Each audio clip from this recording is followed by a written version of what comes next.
दरम्यान या मोर्चामध्ये सहभागी होणाऱ्या मोर्चेकरांशी संवाद साधला आमचे प्रतिनिधी विकास माने यांनी।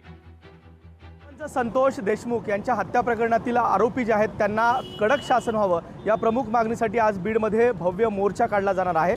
सध्या हळूहळू जे समस्त बांधव आहेत ते देखील या ठिकाणी पोहोचायला सुरुवात झालेली आहे। नाना, कशा स्वरूपात या मोर्चाची सुरुवात असणार आहे आणि कुठून हा मोर्चा निघतोय? मोर्चा भव्य दिव्य प्रमाणात होणार आहे। भारतरत्न डॉक्टर बाबासाहेब आंबेडकर यांच्या पुतळ्यापासून हा मोर्चा निघणार आहे। सकाळी साधारणतः 11 वाजता हा मोर्चा निघेल।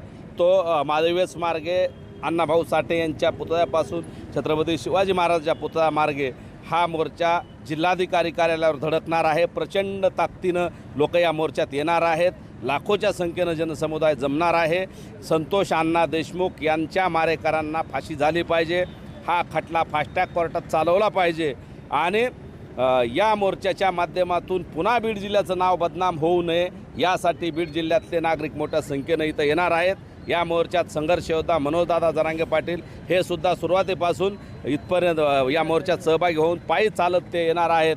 त्यांचं कुटुंब, देशमुख साहेबाचं कुटुंबसुद्धा या मोर्चासाठी रवाना झालेले आहेत आणि या जिल्ह्यातला सामान्य नागरिक 18 पगड जातीतले सर्व बांधव या मोर्चात सहभागी होणार आहेत आणि बीड जिल्ह्यातल्या या अमानवीय घटनेचा निषेध करण्यासाठी आणि संतोष अण्णांना न्याय देण्यासाठी सर्वजण आज रस्त्यावर उतरणार। संतोष अण्णा देशमुख यांना जर न्याय मिळाला नाही तर ही जी वणवा आहे पूर्ण महाराष्ट्रात पेटल आणि ह्यात जर अनुचित प्रकार काही घडला तर सरकार ह्याला जिम्मेदार राहील। विकास माने, लोकशाही मराठी, बीड। लोकशाही मराठी ऐका, पहा, जागरूक रहा।